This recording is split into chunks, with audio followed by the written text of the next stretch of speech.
En el nombre del Padre, del Hijo y del Espíritu Santo. Amén.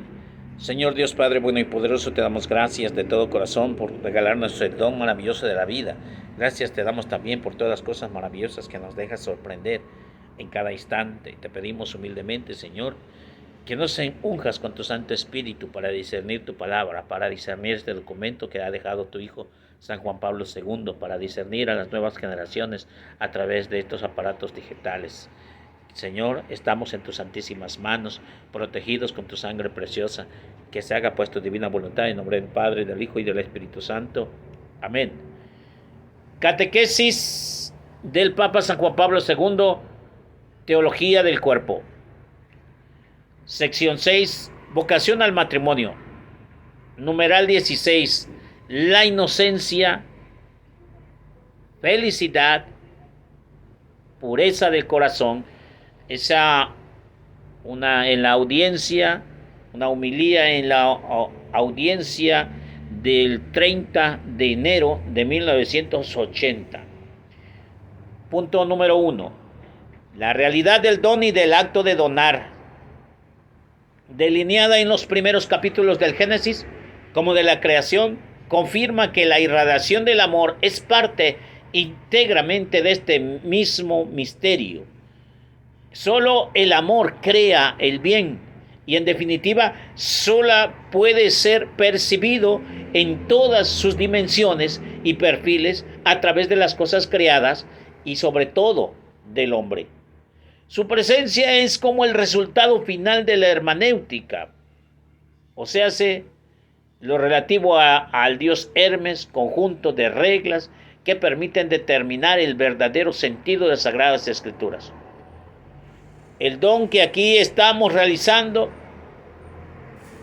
la felicidad, en el sentido de las Sagradas Escrituras, la felicidad originaria, el principio beatificante del hombre a quien Dios creó, varón y mujer, en Génesis capítulo 1, verso 27, el significado esponsalicio del cuerpo en su desnudez originaria, todo esto expresa el arraigo en el amor, donar coherente que se remonta hasta las raíces más profundas de la conciencia y de la subconsciencia, a los últimos estados de la existencia subjetiva de ambos, varón y mujer, y que se refleja en la recíproca experiencia del cuerpo, da testimonio del arraigo en el amor. Los primeros versículos de la Biblia hablan tanto de ello que disipan toda duda. Hablan no solo de la creación del mundo, sino también de la gracia, que es de toda la comunicación de la santidad, de la irradiación del Espíritu, que produce un estado especial de espiritualización en el hombre, que de hecho fue el primero en el lenguaje bíblico, que es en el lenguaje de la revelación, de la calificación del primero, que significa precisamente de Dios. Adán, hijo de Dios. Lucas capítulo 3, verso 38. Meditamos.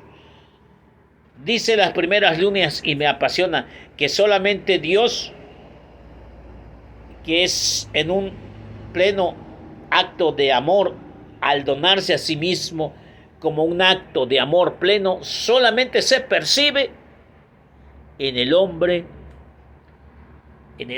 porque es el receptor exclusivo del Padre. Pero a veces nosotros, cegados en muchas otras cosas, no alcanzamos a discernir ese amor de Dios, porque todo lo creó precisamente para que el hombre tuviera esa felicidad. Y procurando que todo eso desde el principio, esa desnudez originaria, que no se refiere tan solo a la desnudez del cuerpo, sino al alma, es decir, completamente abandonado a la misericordia de Dios, y por lo tanto había esa inocencia originaria, puesto que el pecado original será contrariamente opuesto a la inocencia originaria. Si en el pecado tenemos la caída del hombre con todas sus causas y defectos y consecuencias, por otro lado tenemos la inocencia divina, la inocencia originaria, la felicidad originaria que Dios en su propósito original creó al hombre como obra maestra de toda la creación. Así, pues, San Lucas termina diciendo, o inicia diciendo, capítulo 3, verso 38, que Adán es hijo de Dios. Continuamos. La felicidad originaria que nos habla del principio del hombre que surgió del amor y que ha dado comienzo al amor, esto sucedió de modo irreprochable a pesar del pecado sucesivo de la muerte a su tiempo. Cristo será testigo de este amor irreversible del Creador, del Padre, ya que se había manifestado en él mismo la creación en la gracia de la inocencia originaria. Y por esto también el principio común del varón, de la mujer, es decir, la verdad originaria de su cuerpo en la masculinidad y feminidad, hacia lo que dirige nuestra atención. Génesis capítulo 2, verso 25. No conoce la vergüenza. Este principio se puede diferir también como inmunidad originaria y beatificante de la vergüenza por el efecto del amor. Encontramos una palabra clave: felicidad original o felicidad originaria. ¿Cuántas veces hemos meditado esta palabra?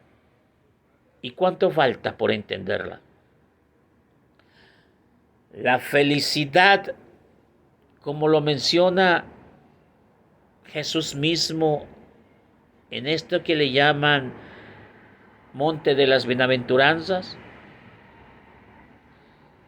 Jesús quiere que el hombre sea dichoso, quiere que el hombre sea feliz. Y para ello expone un puñado de cosas, entre 7 y 8 cosas para que el hombre sea feliz. Ya lo habíamos visto en el libro de Éxodo capítulo 20 y también en Deuteronomio capítulo 6, donde se habla de los mandamientos. Los mandamientos no son en ningún instante para hacer infeliz al hombre, es para hacerlo feliz. Pero en esa inocencia originaria hay también una plena felicidad originaria. Porque cuando entiendes que estás con Dios, no necesitas de nada ni de nadie, solamente de la gracia divina de Dios. Entonces, todo lo tienes. Cuando tienes a Dios, nada te hace falta.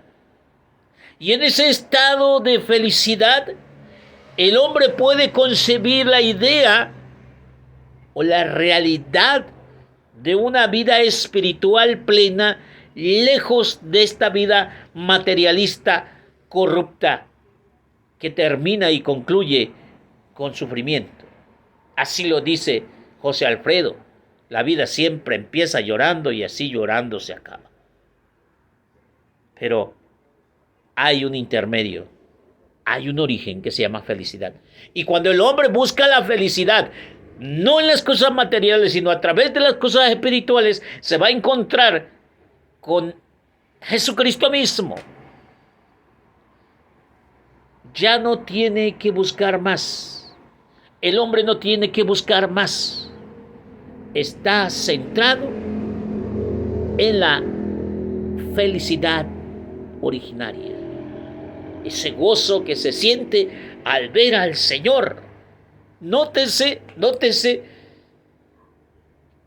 que el hombre hablaba con Dios cara a cara. Era su hijo, su única creación, y por lo tanto hablaba del diario con él y siempre estaba con él. Esos paseos por el jardín, no sé, tantas cosas.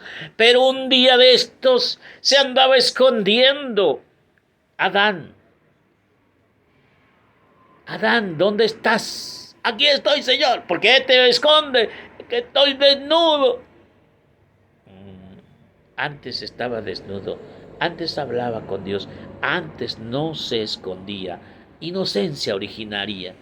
felicidad originaria. Número 3. Esta inmunidad orienta hacia el misterio de la inocencia originaria del hombre. Es un misterio de su existencia anterior a la ciencia del bien y del mal, y como al margen de esta, el hecho de que el hombre exista en este mundo antecedentemente de la ruptura de la primera alianza con su creador, permanece a plenitud del ministerio de la creación. Si la creación es un don hecho al hombre, entonces la plenitud de la dimensión más profunda y determinada de la gracia, esta es de la participación de la vida íntima de Dios con su santidad. Está también es que el hombre es su fundamento interior y fuente de la inocencia originaria. En este concepto, la teología define el estado del hombre antes del pecado original, en que el presente análisis de el principio nos allana los caminos indispensables para la comprensión de la teología del cuerpo. Debemos detenernos sobre el misterio del estado originario del hombre, precisamente esa conciencia del hombre, la conciencia del significado del cuerpo que tratamos de iluminar a través del análisis del principio, revelada la peculiaridad de la inocencia originaria. Lo que se manifiesta quizá mayormente en Génesis 2:25 es precisamente el ministerio de esta inocencia que tanto el hombre como la mujer llevan desde los orígenes, cada uno en sí mismo. Su cuerpo es testigo, en cierto sentido, ocular de esta característica, el significado de la afirmación enterrada y encerrada en Génesis 2:25 acerca de la desnudez recíproca, libre de vergüenza, sea una anunciación única en el género dentro de toda la Biblia, tanto que no se repetirá jamás. Al contrario, podemos citar muchos textos en la que la desnudez está unida a la vergüenza, incluso en el sentido todavía más fuerte, a la ignominia. Analizamos. La desnudez en el sentido de la falta de vestido en el antiguo Oriente Medio significaba estado de abyección de los hombres privados de libertad, esclavos, misioneros de guerra o condenados a la que gozaban de la protección de la ley. La desnudez a las mujeres se consideraba deshonor. Por ejemplo, las amenazas de los profetas, Oseas capítulo 1, verso 2, Ezequiel 23, 26 y 29. El hombre, atento a su dignidad, debía vestirse suntuosamente. Como la mayor cola tenga los vestidos, tanto mayor era la dignidad. Por ejemplo, el vestido de José, que inspira los celos de los hermanos, o la de los fariseos, que alargaban sus franjas. El segundo significado de la desnudez es un sentido semi-eufemista, que refería al acto sexual. La palabra hebrea serwat significa un vacío especial. Por ejemplo, la falta de vestido, expolio, pero no comportaba nada de aprobioso. Meditamos.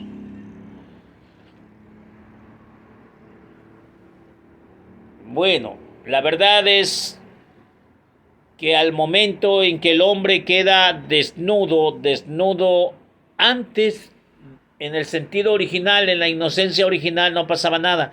Pero ya después de la caída, el hecho de que esté desnudo significa ignominia. Ignominia es una ofensa grave a la dignidad del ser humano. Vergüenza es ese dolor lastimoso de ver a una persona en situaciones difíciles. Y el que vive la vergüenza, el pasar por esos momentos dolorosos donde es criticado por los demás, entonces tiene un fuerte privilegio, un fuerte desconocimiento o fuerte significado el estar desnudo. En este amplio contexto son muchas más claras las razones para descubrir que en Génesis capítulo 2, verso 25, una huella particular del ministerio de la inocencia originaria y el factor especial de la irradiación del sujeto humano.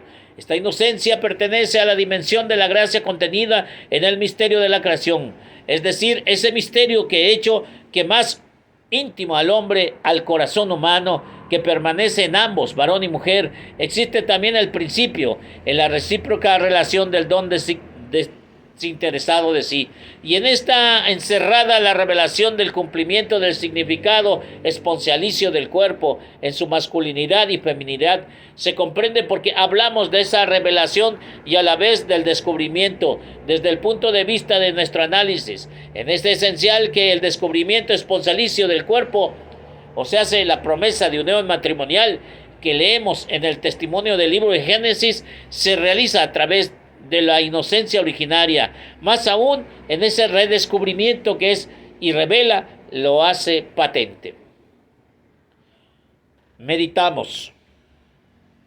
La promesa de responsabilicio del cuerpo, descubrimiento esponsalicio del cuerpo, se da en la inocencia.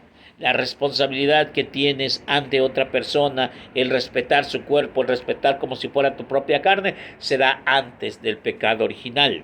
Eso es lo que quiere decir nuestro Padre, nuestro Santo Padre, que en paz descanse. En este caso, el Papa San Juan Pablo II. Le decimos de cariño, acuérdense, no le decimos Padre porque es celestial, allá solamente hay uno.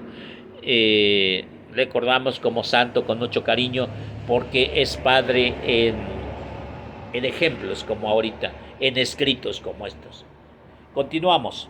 La inocencia originaria pertenece al misterio del humano, del que se sepa del cuanto el hombre histórico cometiendo el pecado original, pero esto no significa que en este está en disposición a acercarse al misterio mediante la ciencia teológica. El hombre histórico trata de comprender del misterio de la inocencia originaria a través de este contraste, remontarse a la experiencia de la propia cultura y propio del estado pecaminoso.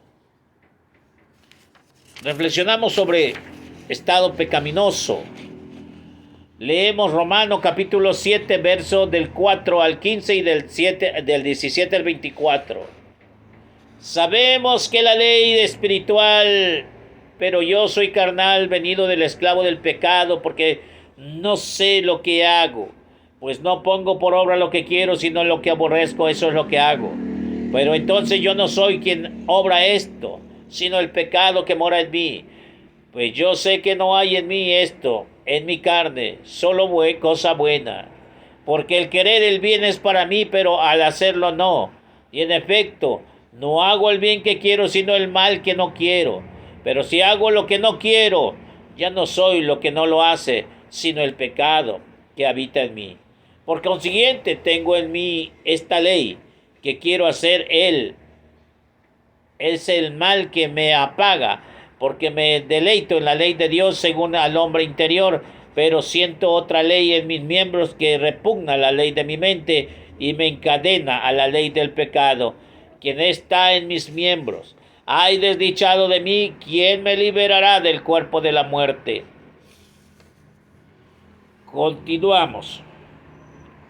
Trata de comprender la inocencia originaria como característica esencial de la teología del cuerpo, partiendo de la esencia de la vergüenza, efectivamente, del mismo texto bíblico oriental. Así, la inocencia originaria en sus mismas raíces excluye la vergüenza del cuerpo en la relación del varón-mujer y elimina la necesidad en el hombre en su corazón, o sea, en su conciencia.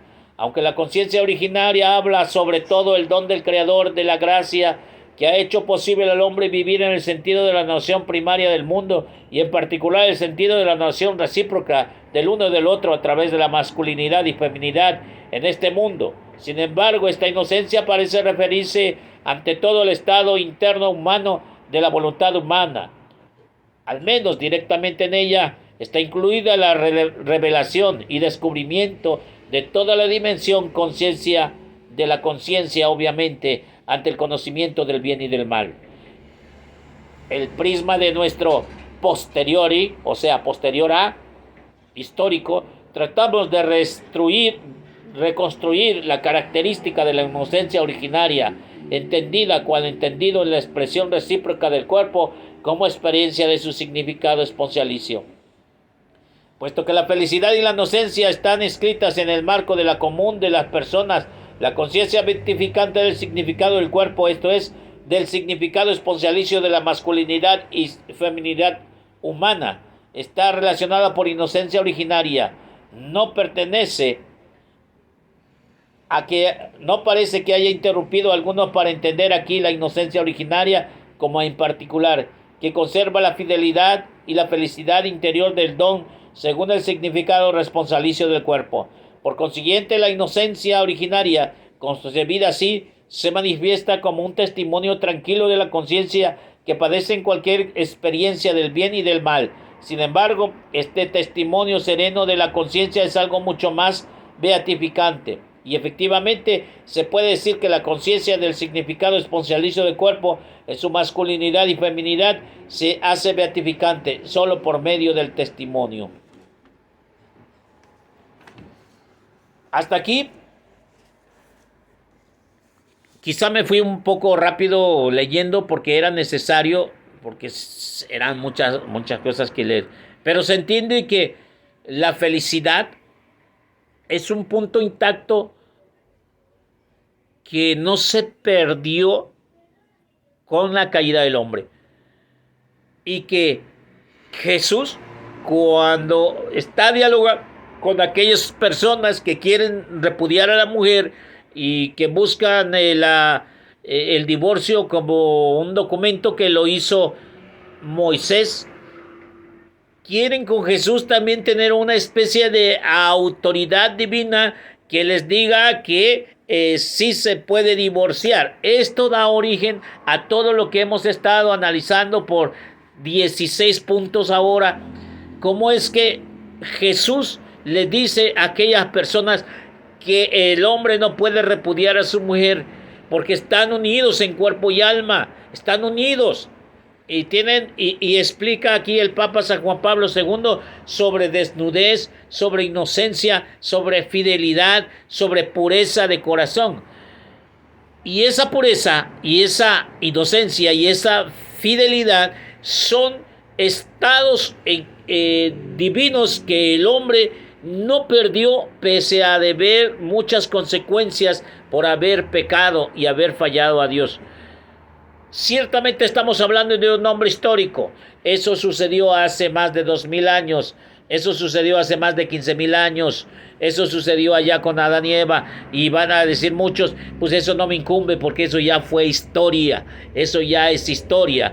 No, pero en la historia personal de nuestra vida, también Dios puso en ti la fidelidad, la inocencia, la pureza de corazón, la felicidad, para que tú te comprobaras que todo en Cristo se puede. Todo se puede. Y que, como punto básico, cuando algo en la vida nos está perjudicando y sentimos que nos hace falta el valor, y sentimos que las fuerzas no nos alcanzan para resistir ciertos momentos, o necesitamos un impulso para continuar, necesitamos tomar fuerzas de atrás, tomar fuerzas de nuestra historia personal, unos momentos felices que tuvimos, allá cuando tuvimos papá y mamá, allá cuando luchamos por triunfar. Esto nos va a ayudar para triunfar en esta vida y este proyecto que tenemos en mente. Para el ser humano y en actos espirituales, también el hombre que se considera que ha sido perdido todo espiritualmente se ha equivocado, porque Dios tiene un proyecto para cada uno y quiere que tú seas feliz y quiere que tú permanezcas en esa inocencia original y en esa pureza de corazón. Los dejo que mediten y nos vemos en la próxima sección. a Jesús por María. Ave María.